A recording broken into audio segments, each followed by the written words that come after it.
Husband বলে যে তুমি মানুষের সুখ দেখে জ্বলতিছো, সহ্য করতে পারতেছো না, মানুষের যে সুখে আছে তার জন্য তোমাকে তো একটা শাস্তি দেওয়া দরকার, সেটা হচ্ছে তোমাকে পতেঙ্গা সি বিচে নিয়ে চুবানো। তাহলে যদি তোমার ভিতরে জ্বালা কমে। আর এরকম শাস্তি আমি পেতে বারবার রাজি আছি। হ্যালো এভরিওয়ান, আসসালামু আলাইকুম। আপনারা সবাই কেমন আছেন? আই হোপ সবাই ভালো আছেন। আলহামদুলিল্লাহ, আমিও আপনাদের দোয়ায় ভালো আছি। আপনারা কে কোন জায়গা থেকে আমার এই ব্লগটা দেখতেছেন অবশ্যই কমেন্টে বলে যাবেন। আর আজকের ভিডিওটি লং হবে, স্কিপ না করে ধৈর্য সহকারে আমার ভিডিওটি দেখবেন। দিন বাহিরে প্রচুর গরম ছিল, যা বলার মতো ছিল না। আর আমরা দুপুর 2টোর মধ্যে হোটেল চেক আউট করে নিচে এসে কিছু খেয়ে আমরা আবার সিএনজি খুঁজতেছি সি বিচ যাওয়ার জন্য। আর কেউ কক্সের সি বিচ মনে করবেন না, আমরা গিয়েছি পতেঙ্গা সি বিচ। যখন চট্টগ্রাম স্টেডিয়ামের কাছে এসেছি তখন আমাদের গাড়ি সিগনালে পড়েছে। কারণটা হচ্ছে ওই দিন চট্টগ্রাম স্টেডিয়ামে খেলা হচ্ছিল, আর ওই টাইমে খেলাটা শেষ হয়েছে। পুলিশ তাদেরকে সেফটি দিয়ে নিয়ে যাচ্ছে খেলোয়াড়দের, তার জন্য চারপাশে পুলিশ দেন সিগন্যাল পড়েছে। এই যে আমরা হাইওয়ে রাস্তা দিয়ে যাচ্ছি না, এই রাস্তাটা এতটাই সুন্দর, আমি যতক্ষণ গিয়েছি ততক্ষণই ভিডিও করেছি। আর ওই দিন রোদও যেরকম ছিল, বাতাসও ছিল অনেক। আর আমি না রাস্তার ওই পার না খেয়াল করি না, আমাকে সিএনজি ড্রাইভার মামাটা বলতেছে আপনি ওই পাশে তাকান, দেখেন কি দেখা যাচ্ছে। আমি তো ওই পাশে তাকে পুরো ওইখান দিয়ে পতেঙ্গা সি বিচের সমুদ্রটা দেখা যাচ্ছে, বিশাল বড়। আমি মানে দেখে কি করবো, আমি পুরো অবাক হয়ে গিয়েছি দেখে। আর মনটাও ভালো হয়ে গিয়েছে। আর আমার জামাইকে আমি ধন্যবাদ জানাই, কারণ এত সুন্দর জায়গায় আমাকে ঘোরাতে নিয়ে আসার জন্য। আর আমার এতদিন মনটা যে কোনো কারণে খুবই খারাপ ছিল, বাট এইখানে যাওয়ার পর লিটারেলি আমার মনটা খুবই ভালো হয়ে গিয়েছে। আর চট্টগ্রাম শহরটা আসলে খুবই সুন্দর। যত আমি প্রশংসা করব, যত আমি যাই বলি না কেন, ততই আমার কম হয়ে যাবে। আর এই তো আমরা সিএনজি থেকে নেমে সি বিচে যাওয়ার জন্য হাঁটতেছি। সি বিচটা এখান থেকে বেশি দূর না, অল্প একটু দূর হেঁটে হেঁটে যেতে হবে। আর এখানে বিকালবেলা অনেক মানুষ আসে। এই যে দেখতেছেন না, এখন পুরোটা খালি। কারণটা হচ্ছে আমরা দুপুরের দিক গিয়েছি, তার জন্য পুরোটা জায়গা খালি পেয়েছি। একটু পর তো হাঁটার কোনো ওয়ে থাকবে না, মানুষজন দিয়ে পুরোটা রাস্তা ভরে যাবে।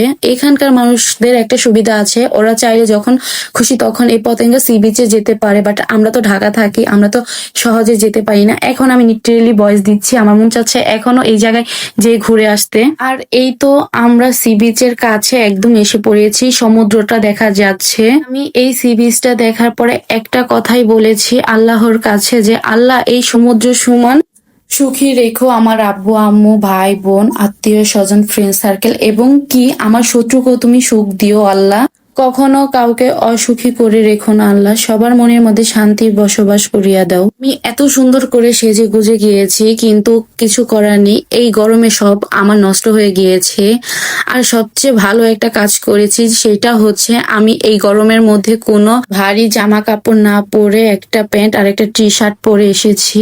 এইটা আমাকে যেই কমফোর্ট যেই রিল্যাক্সে রেখেছে সারাদিন। আমরা এখন ঘাটে আছি, ঘাটে এসে আমি কয়েকটা সিঁড়ি নেমে ঢেউয়ের পানিগুলো আমার পায়ে লাগাচ্ছি। এতটাই ঠান্ডা ছিল পানিগুলো, আমার পুরো মন জুড়িয়ে গিয়েছে। যত ভিতরে জ্বালা পোড়া হিংসা অহংকারও ছিল, সবগুলো ঠান্ডা হয়ে গিয়েছে। আর আমরা এখন স্পিড বোর্ডে উঠেছি, পার পিস 50 টাকা করে তারা চেয়েছে। আর যেহেতু আমাদের বোর্ডে আর কোনো মানুষ পাচ্ছিল না, তাই আমরা পুরো বোর্ডটাকে রিজার্ভ করে নিয়েছি 200 টাকা দিয়ে। ফর দ্য ফার্স্ট টাইম কোনো স্পিড বোর্ডে উঠেছি। আমার ভিতর থেকে যতটা এক্সাইটমেন্ট কাজ করতেছে, ততটাই ভয় কাজ করতেছে, কারণ আমি কখনো এরকম সমুদ্র পার দিয়ে স্পিড বোর্ড দিয়ে ঘুরিনি। আমার মুখের এক্সপ্রেশন দেখে বুঝবেন যে আমি কতটা ভয়ও পেয়েছি, কতটা আবার হ্যাপিও লাগতেছে। আর সবচেয়ে বড় কথা হচ্ছে আমার হাজবেন্ড আমাকে যে এত বড় শাস্তি দিবে আমি কখনোই ভাবিনি। আমার মতো শাস্তি পাওয়া অনেক মেয়ের ড্রিম, আমার ড্রিম পূরণ হয়ে গিয়েছে। আরেকটা মজার বিষয় আমি আপনাদের সাথে শেয়ার করতেছি, সেটা হচ্ছে যে আমি যখন স্পিড বোট দিয়ে ঘুরিয়ে নিয়ে যাচ্ছে, তখন আমি একটা ঘাট দেখতেছিলাম। আমি মনে করতেছি যে এতটা স্পিড ছিল যে আমরা মানে 5 মিনিটের মধ্যে আরেকটা ঘাটে চলে আসছি। কিন্তু আমার ভাবাটা যে সবচেয়ে বড় ভুল ছিল, ওইটা ছিল সেম ঘাট যেখান থেকে আমরা উঠেছি, ওই ঘাটটাই ছিল। বাট আমার চোখে এক পলকে আমি মানে সবকিছু এলোমেলো করে ফেলছি। মানে এই একটা মজার কাহিনী ছিল ওইখানে। একটা আচারের দোকানে ঢুকেছি, ঢুকে দেখতেছি কি কি আচার নেওয়া যায়, কারণ একটু পরে আমরা ঢাকার উদ্দেশ্যে রওনা দিব। আমাদের বাস ছাড়বে 6:30টার দিকে, এর আগে আমাদের বাস কাউন্টারে যেতে হবে। তাই তাড়াহুড়ার মধ্যে যতটুকু পেরেছি আমরা নিয়েছি। বাট একটা দুঃখের বিষয় হচ্ছে আমি শুটকি নিতে পারিনি। এই কষ্টে আমি আরো মরে যাচ্ছিলাম ওইখানে, যে আমার চোখের সামনে শুটকি আমি নিতে পারতেছি না। আর অবশ্যই আপনারা পতেঙ্গা বিচে আসলে আপনারা দামাদামি করে নিবেন। এখানে দামাদামি করে নেওয়ার ওয়ে আছে। তারপর আমার ওই যে ফাঁকা দিয়ে একটা আয়না দেখা যাচ্ছে না কাঠের, এটা আমি 150 টাকা দিয়ে কিনেছি আমার ঘরে সাজাবো। আমি কি কি আচার নিয়েছি আর কি নিয়েছি সেটা আমি একটু পরে দেখাচ্ছি। যাই হোক, এখন আমরা চলে যাব, তার জন্য আরেকটা সিএনজি নিয়েছি। সিএনজি নিয়ে ডিরেক্ট আমরা বাস স্ট্যান্ড চলে যাব। আর এই যে ফ্লাইওভারটা দেখতেছেন না, সিএনজি মামা বলতেছে এটা বিশ্বের কয় নাম্বার জানি ফ্লাইওভার। এই সিএনজি দিয়ে আমাদের পার হতে পাক্কা 25 মিনিট লেগেছে।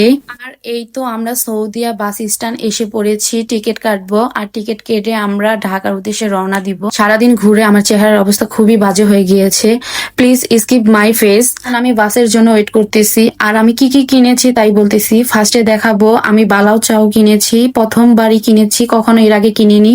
আর আমি 4-5 পদের আচার এনেছি। এইগুলোই ছিল আমার আজকের কেনাকাটা। আর আমার আজকের ভিডিওটা কিরকম লেগেছে অবশ্যই কমেন্টে বলবেন। Thank you watching. আমার ভিডিওটি ভালো লাগলে লাইক ফলো দিয়ে পাশে থাকবেন।